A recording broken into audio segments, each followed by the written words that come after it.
نحمده ونصلي على رسوله الكريم اما بعد فاعوذ بالله السميع العليم من الشيطان الرجيم بسم الله الرحمن الرحيم والسابقون الأولون من المهاجرين والأنصار والذين اتبعوهم بإحسان رضي الله عنهم ورضوا عنه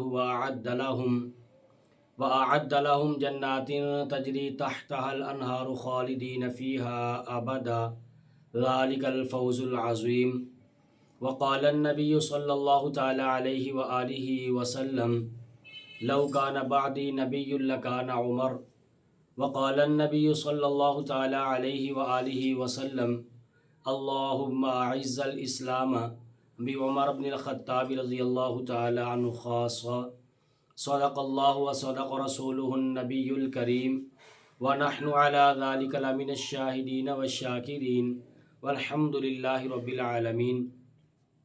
انتہائی واجب الاحترام سامعین گرامی، آپ احباب کے سامنے قرآن مقدس کے 11ویں پارے سورۃ التوبہ کی آیت نمبر 100 تلاوت کی، حضور صلی اللہ علیہ وآلہ وسلم کی احادیث مبارکہ سے 2 احادیث کا سہارا لیا ہے۔ عزیزان گرامی، محرم الحرام کی آمد ہے۔ محرم الحرام اسلامی تاریخ کا یہ پہلا مہینہ ہے۔ یکم محرم الحرام سن 24 ہجری کو اسلام کی تاریخ میں ایک المناک واقعہ پیش آیا، جسے مراد مصطفیٰ خلیفہ ثانی امیر المومنین سیدنا فاروق اعظم رضی اللہ تعالی عنہ کی شہادت کا واقعہ پیش آیا۔ آج کی نشست میں بھی آپ احباب کے سامنے سیدنا فاروق اعظم رضی اللہ تعالی عنہ آپ کے چند ایک فضائل کا تذکرہ کروں گا، پھر آئندہ نشست میں آپ احباب کی شہادت کو آپ کے سامنے عرض کروں گا۔ عزیزان گرامی، سیدنا فاروق اعظم رضی اللہ تعالی عنہ، آپ کا نام نامی اسم گرامی عمر اور آپ کے والد گرامی کا نام خطاب اور آپ کی کنیت ابو حفص اور آپ کا لقب فاروق رضی اللہ تعالی عنہ ہے۔ آپ رضی اللہ تعالی عنہ کا سلسلہ نسب 9ویں پشت میں جا کر نبی پاک صلی اللہ تعالی علیہ وآلہ وسلم سے ملتا ہے۔ آپ کی کنیت ابو حفص غزوہ بدر کے موقع پر بطور خود رسول اللہ صلی اللہ علیہ وآلہ وسلم نے آپ کو عطا فرمائی۔ مسند احمد کے اندر، طبقات ابن سعد کے اندر اور سیرت ابن ہشام کے اندر یہ بات لکھی ہے۔ آپ کا لقب فاروق یہ بھی خود نبی کریم صلی اللہ تعالی علیہ وآلہ وسلم نے ہی آپ کو عطا فرمایا۔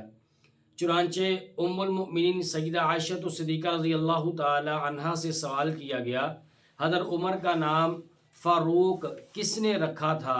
تو آپ رضی اللہ تعالی عنہ نے فرمایا، خود نبی کریم صلی اللہ علیہ وآلہ وسلم نے آپ رضی اللہ تعالی عنہ کو اس لقب سے ملقب فرمایا۔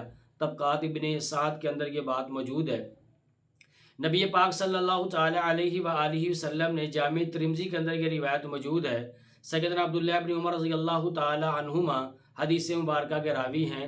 حضور علیہ السلام نے اللہ تبارک و تعالیٰ سے یہ دعا مانگی تھی، اللہم اعز الاسلام باحب ہذین الرجلین الیک بابی جہل او بعمر بن الخطاب رضی اللہ تعالی عنہ، کہ اے اللہ اسلام کو طاقت اور قوت عطا فرمائیں ان 2 آدمیوں کے میں سے کسی ایک کے ذریعے سے۔ ایک سیدنا فاروق اعظم رضی اللہ تعالی عنہ اور دوسرا ابو جہل تھا۔ پھر آگے نبی پاک صلی اللہ علیہ وآلہ وسلم نے ارشاد فرمایا کہ وَكَانَ أَحَبُّهُمَا إِلَيْهِ عُمَرُ بْنُ الْخَطَّابِ، اللہ تبارک و تعالیٰ کو سیدنا فاروق اعظم رضی اللہ تعالی عنہ ہی پسند تھے۔ اور ایک دوسری روایت میں سنن ابن ماجہ کے اندر موجود ہے، خالصتاً آپ علیہ السلام نے سیدنا فاروق اعظم رضی اللہ تعالیٰ عنہ کا نام لے کر اللہ پاک سے دعا مانگی، اللہم اعز الاسلام بعمر بن الخطاب رضی اللہ تعالیٰ عنہ خاصہ، اے اللہ اسلام کو شان و شوکت عطا فرمائیں، اے اللہ اسلام کو عزت، اے اللہ اسلام کو طاقت، اے اللہ اسلام کو قوت عطا فرمائیں. کس کے ذریعے سے؟ سیدنا عمر بن خطاب رضی اللہ تعالیٰ عنہ کے ذریعے سے. یہ خالصتاً آپ علیہ الصلوۃ والسلام نے خاص طور پر فاروق اعظم رضی اللہ تعالیٰ عنہ کے حق میں ہی یہ دعا اللہ تبارک و تعالیٰ کے حضور پیش کی تھی. اور درمیان میں جب آپ نے یہ دعا مانگی، فاروق اعظم رضی اللہ تعالیٰ عنہ کے دل کی کایا کو اللہ تبارک و تعالیٰ نے پلٹنا تھا، تو یہ ابتدا میں اسلام کے بڑے سخت دشمن تھے، اور پھر جب اللہ پاک نے آپ کے دل کی کایا کو پلٹ دیا، فاروق اعظم رضی اللہ تعالیٰ عنہ غرض ارادے سے اپنے ہاتھ میں تلوار لیے آپ علیہ الصلوۃ والسلام کے در پہ تھے، تو اللہ پاک نے اللہ تبارک و تعالیٰ نے آپ کے دل کو پلٹا، تو آپ رضی اللہ تعالیٰ عنہ سیدنا زید بن ارقم رضی اللہ تعالیٰ عنہ کے گھر میں تشریف لے گئے. وہاں پر حضور علیہ الصلوۃ والسلام بھی تشریف فرماتے، دیگر صحابہ بھی تھے. جب آپ کو آتے ہوئے دیکھا تو صحابہ نے کہا یا رسول اللہ عمر آ رہے ہیں. تو سید الشہداء سیدنا میرے حمزہ رضی اللہ تعالی عنہ فرمانے لگے کہ اگر عمر کی نیت اچھی ہے تو فابیہا، اگر عمر کی نیت اچھی نہ ہوئی تو ہم خود سیدنا فاروق اعظم رضی اللہ تعالیٰ عنہ سے نمٹ لیں گے. آپ علیہ الصلوۃ والسلام نے اشارہ فرمایا کہ بھائی ذرا ٹھہرو تو صحیح، اسے آنے دو. جب فاروق اعظم رضی اللہ تعالیٰ عنہ تشریف لے آئے تو انہوں نے آ کر عرض کیا یا رسول اللہ جو کلمہ آپ نے ان کو پڑھایا ہے وہی کلمہ آپ مجھے بھی پڑھائیں. تو اس وقت مکہ مکرمہ زادہ اللہ شرفہ میں سب سے پہلی مرتبہ نعرہ تکبیر کو اس وقت بلند کیا گیا جس وقت سیدنا فاروق اعظم رضی اللہ تعالیٰ عنہ اسلام کو قبول کیا تھا. یہاں فرش پر اللہ کے نبی بھی خوشیاں منا رہے تھے، دیگر صحابہ بھی خوشیاں منا رہے تھے. علماء نے لکھا ہے کہ اس وقت 39 مرد جو تھے وہ مسلمان ہو چکے تھے اور 11 عورتیں کلمہ پڑھ چکی تھی جس وقت سیدنا عمر بن خطاب رضی اللہ تعالیٰ عنہ نے کلمہ پڑھا تھا. اور جیسے ہی آپ نے کلمہ پڑھا تو آسمان سے جبریل امین علیہ الصلوۃ والسلام کا بھی نزول ہوا. نزل جبریل علیہ الصلوۃ والسلام یا رسول اللہ لقد استبشر اہل السماء باسلام عمر بن الخطاب رضی اللہ تعالی عنہ. انہوں نے آ کر عرض کیا یا رسول اللہ یہاں فرش پر عمر کے اسلام قبول کرنے سے آپ خوشیاں منا رہے ہیں، وہاں عرشوں کے اوپر فاروق اعظم کے اسلام قبول کرنے سے اللہ پاک کی نوری جماعت، نوری فرشتے بھی خوشیوں کا اظہار فرما رہے ہیں.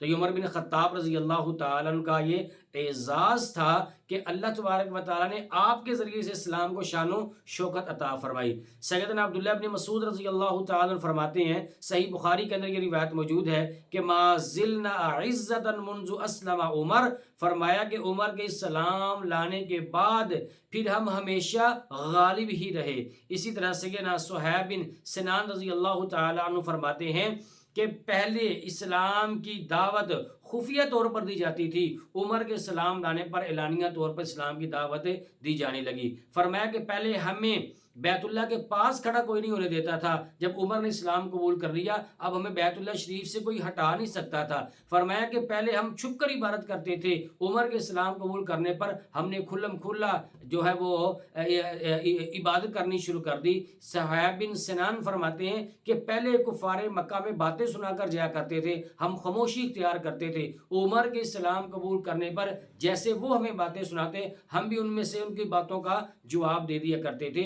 تو یہ فاروق اعظم رضی اللہ تعالیٰ عنہ کی مبارک ہستی ہے کہ جن کے آنے سے اللہ پاک نے اسلام کو شان و شوکت، اسلام کو طاقت، اسلام کو قوت اور اسلام کو تقویت عطا فرمائی. جیسے کہ جناب فاروق اعظم رضی اللہ تعالیٰ عنہ کے چند ایک فضائل کا تذکرہ میں نے آپ کے سامنے کیا ہے.